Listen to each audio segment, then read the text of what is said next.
बंधुओं, मैं ये कहना चाहूँगा कि 786 साल के आसपास मुसलमानों का यहाँ पर कब्जा था, मुगलों का कब्जा था। 200 साल के आसपास अंग्रेजों का कब्जा था भारत पर, और उससे पहले 3700 साल के आसपास राजाओं ने हमारे को खूब जकड़ के रखा। योगेश्वर श्री कृष्ण की मृत्यु या अमरता के बाद इस धरती के ऊपर इतना त्राहिमाम मचा। उस दौरान एक में भी कोई माता नहीं आई।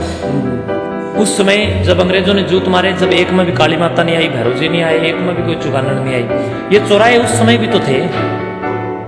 किसी भी पाखंडी ने उस समय चौराहे पर टोना करके उस टोने के माध्यम से अंग्रेजों की बंदूकों की नलियों को बंद और जाम करने का काम क्यों नहीं किया?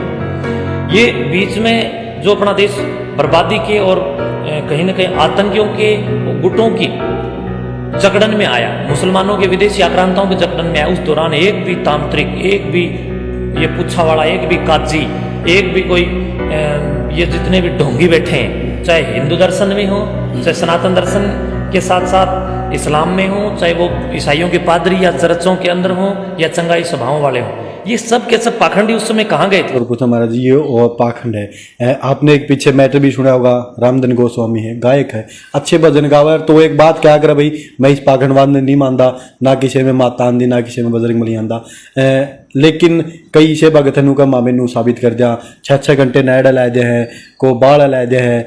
तो इसके बारे में यो के कुछ चमत्कार है या कोई भरम है? देखिए प्रिय बंधुओं, बिल्कुल सही प्रश्न पत्रकार बंधु आपने मुझसे किया है।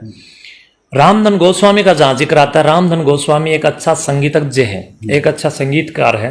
वो कलाकार नहीं बल्कि एक महान सुकलाकार है और बहुत अच्छा लड़का है, हमारा लड़का है वो, और हमारा शिष्य है। रामधन गोस्वामी बिल्कुल जायज कार्य कर रहा है।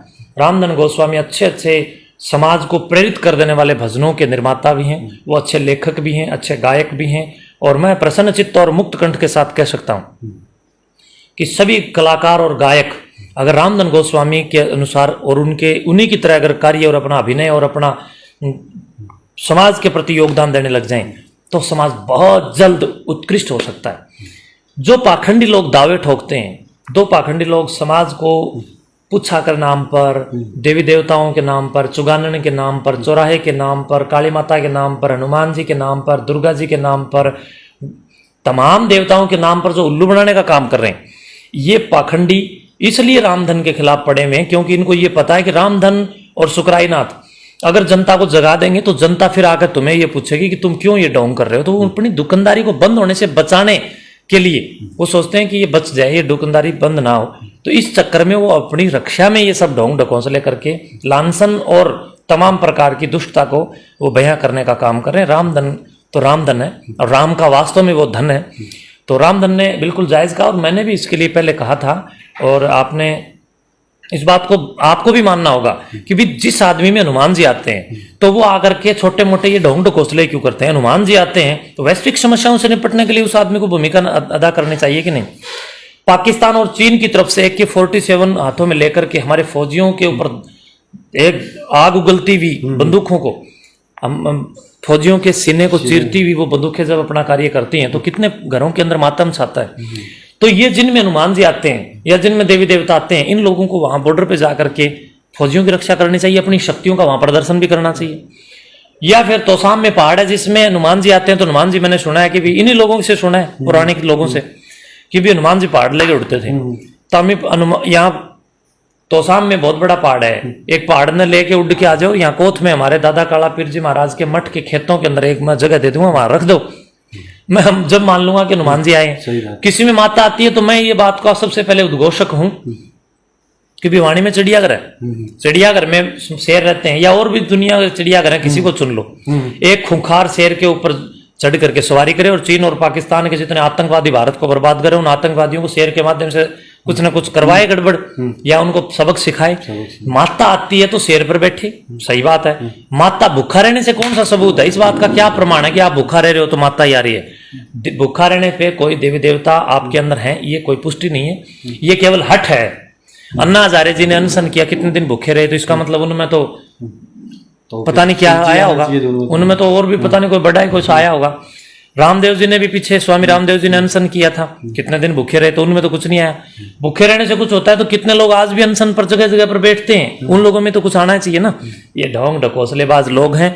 मैं आपको एक चित्र दिखाता हूँ। महायोगी गुरु गोरक्षनाथ जी महाराज, इस समाज को मैं ये कहूंगा, पाखंडों, आडंबरों और दुष्टताओं से बचना है तो गुरु गोरक्षनाथ जी महाराज का ढंग से चरितार्थ करने का काम करें। ये एक ऐसे योगी, उपयोगी, सहयोगी और तत्वदृष्टा योद्धा थे जिन्होंने इस समाज को अंधविश्वासों और पाखंडों से बचाने का बड़े स्तर पर काम किया। उस समय वामपंथियों की कुपरंपराएं और कुरीतियां थी, उनको इन्होंने मिटाने का काम किया। तो इसलिए सभी बंधुओं से कहूंगा कि महापुरुषों को आप अपने जीवन के अंदर धारण करें, उनके चरित्र को पढ़ें, योगी पुरुषों को आप धारण करें, अन्यथा ये पाखंडी लोग आपको बेवकूफ और बर्बाद कर देंगे। अंधविश्वास से बचें। अंधविश्वास आपको वास्तविक सनातन से बचाकर आडंबरियों की तरफ ले जाएगा। इसमें एक बात और है देखने में मिले महाराज जी, कई बार ये कि को है भाई तो चुगान में ये चीज़ रखा, तो आप इस बात ने मैं कहा कि भी चुगान में चौक में कोई भी चीज़ देना था वह पैरा के नहीं चाहे, उसकी एक आप मंदिर में या कड़िया देना, तो वह अच्छी बात, ये पैरा में क्यों देना? बंधुओं, मैं ये कहना चाहूंगा कि 786 साल के आसपास मुसलमानों का यहाँ पर कब्जा था, मुगलों का कब्जा था, 200 साल के आसपास अंग्रेजों का कब्जा था भारत पर, और उससे पहले 3700 के आसपास, 3700 साल के आसपास राजाओं ने हमारे को खूब जकड़ के रखा। योगेश्वर श्री कृष्ण की मृत्यु या अमरता के बाद इस धरती के ऊपर इतना त्राहिमाम मचा। उस दौरान एक में भी कोई माता नहीं आई। उस समय जब अंग्रेजों ने जूत मारे, जब एक में भी काली माता नहीं आई, भैरव जी नहीं आए, एक में भी कोई चुगानन नहीं आई। ये चौराहे उस समय भी तो थे। किसी भी पाखंडी ने उस समय चौराहे पर टोना करके उस टोने के माध्यम से अंग्रेजों की बंदूकों की नलियों को बंद और जाम करने का काम क्यों नहीं किया? ये बीच में जो अपना देश बर्बादी के और कहीं ना कहीं आतंकियों के गुटों की जकड़न में आया, मुसलमानों के विदेशी आक्रांताओं के जकड़न में आया, उस दौरान एक भी तांत्रिक, एक भी ये पुच्छा वाला, एक भी काजी, एक भी कोई ये जितने भी ढोंगी बैठे हैं, चाहे हिंदू दर्शन में हो, चाहे सनातन दर्शन के साथ साथ इस्लाम में हो, चाहे वो ईसाइयों के पादरी या चर्चों के अंदर हो या चंगाई सभाओं वाले हों, ये सब के सब पाखंडी उस समय कहाँ गए थे? अंधविश्वास के कारण सोमनाथ मंदिर हम लोगों ने लुटवा दिया। अंधविश्वास के कारण भारत देश से क्विंटलों सोना, चांदी, हीरे, मोती, ज्वारात और पता नहीं क्या क्या अनमोल खजाने को हम लोग लुटा बैठे हैं। अभी भी इन लोगों की मूर्खता बाज नहीं आ रही है, बल्कि एक तांत्रिक पाखंडी पकड़ा जाता है तो उसको छोड़ के दूसरे के पास जाने लग जाते हैं, दूसरे को छोड़ के तीसरे के पास। इन अपने भारत देश के एक बड़े जन समुदाय को बेवकूफ बना दिया गया। ये बेवकूफ लोगों का एक झुंड रामपाल के नहाए हुए दूध से कई दिन खीर खा के आया। यही एक वो झुंड है, एक बहुत बड़ा बेवकूफों का झुंड है जो कि आसाराम के यहाँ खूब लुटता पिटता और गाली खाता रहा। यही एक वो मूर्खों का बड़ा झुंड है जो निर्मल बाबा के यहाँ गोलगप्पे में और हरी चटनी में कृपा ढूंढ रहा था।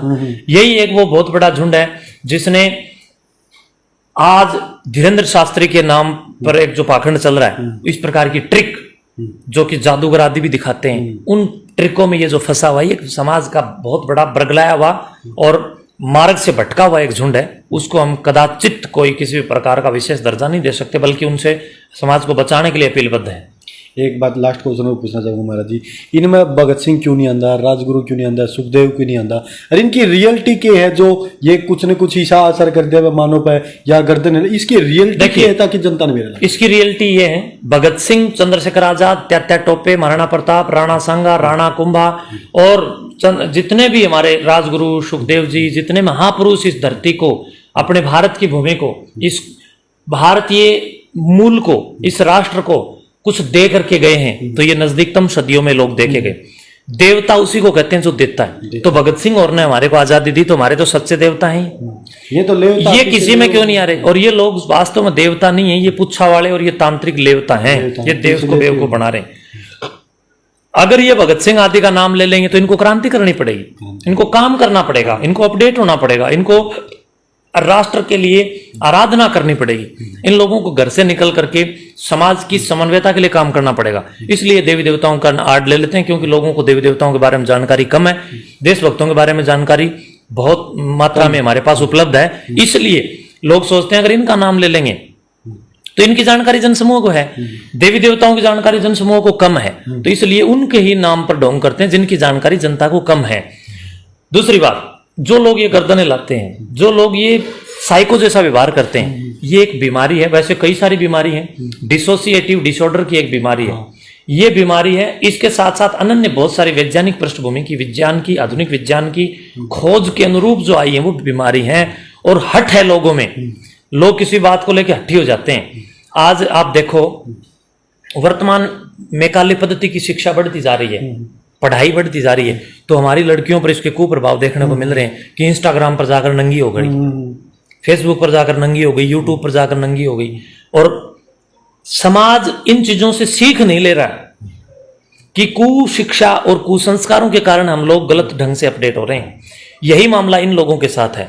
इन लोगों के अंदर भादव में गोगाजी बढ़ जाते हैं, सावन में शिव जी बढ़ जाते हैं। और खूब मैं ये कह रहा हूं समाज को बेवकूफ, इससे ज्यादा और क्या बेवकूफी है कि गोगाजी महाराज केवल भादवा में, चैत्र वैशाख ज्येष्ठ आषाढ़ श्रावण भाद्रपद आश्विन कार्तिक मार्गशीर्ष पौष माघ फाल्गुन, बाकी महीनों में गोगाजी का कोई अस्तित्व नहीं है क्या?